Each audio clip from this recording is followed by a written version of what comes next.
Hello বন্ধুরা, সবাই কেমন আছো? আশা করি সবাই ভালো আছো।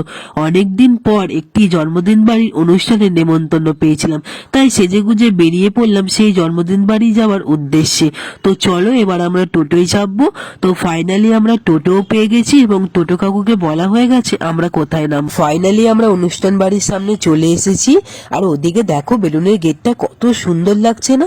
আমার তো ভীষণ ভালো লেগেছে, এবং তোমাদেরও কার কার ভালো লেগেছে প্লিজ আমাকে কমেন্ট করে জানাতে ভুলবে না। তো চলো ভেতর দিকে যাওয়া যাক। আর ওদিকে দেখো আমার বোন আমাকে ডাকছে। ও না অন্য অন্য ভিডিওতে দেখেছে এরকম করে নাকি ভিডিও করে, তাই ও একটু করার চেষ্টা করছিল। দোতলা উঠেই কফি কাউন্টার দেখে আমার তো কফি খেতে খুব ইচ্ছা করছিল, তাই চলে গেলাম কফি কাউন্টারে কফি নিতে, এবং কফি নিয়ে তার সাথে একটা পকোড়া নিয়ে চলে এলাম।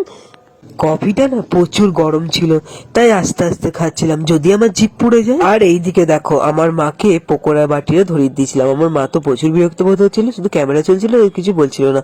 আর ওইদিকে দেখো আমার মা পকোড়া খেয়ে নিচ্ছে। বললো আমার পকোড়া কোথায়? তখন মা বললে এই দা তোর পকোড়া।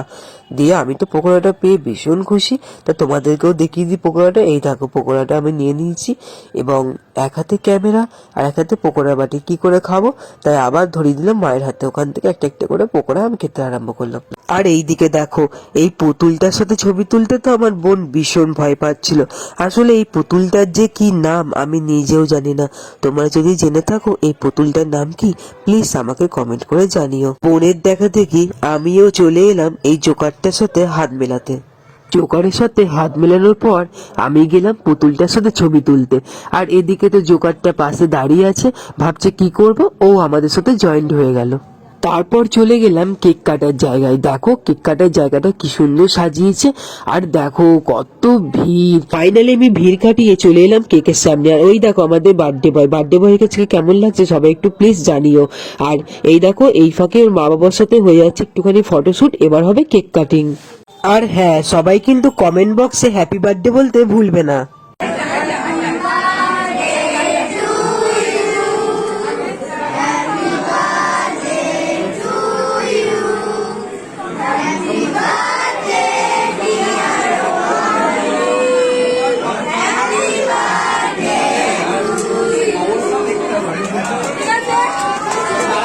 কেক কাটিং এর পর বাচ্চাদের সাথে একটি ছবি তুলে চলে গেলাম কেক খেতে। কেক খাওয়া কমপ্লিট হয়ে গেল, এবার চলে যাবো মেন আইটেমে। স্টার্টিং এই একটা মেনু কার্ড আর একটা টিস্যু পেপার দিয়েছে, তো মেনুগুলো তোমরা একটু দেখে নাও।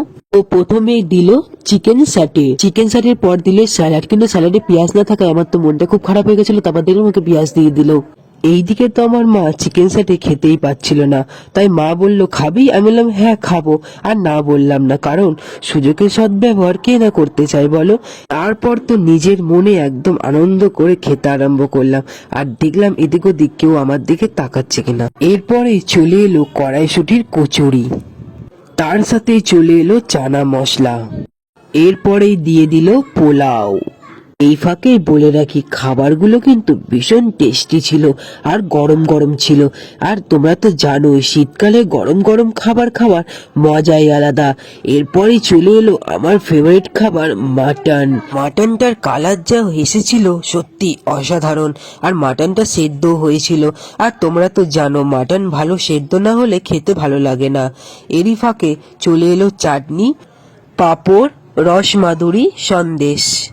এরপরে দিয়ে দিল একটা ফুড ড্রিঙ্ক আর হজমোলা, আর দিয়ে দিল একটা হাত ধোয়ার বাটি। খাওয়া দাওয়া কমপ্লিট করেই বসে পড়লাম ফুড ড্রিঙ্ক খেতে খেতেই দেখি মা এই ঠাকুমাটার সাথে গল্প করছে। আসলে এই ঠাকুমাটাই আমাদের এই বার্থডেতে নেমন্তন্ন করেছিল।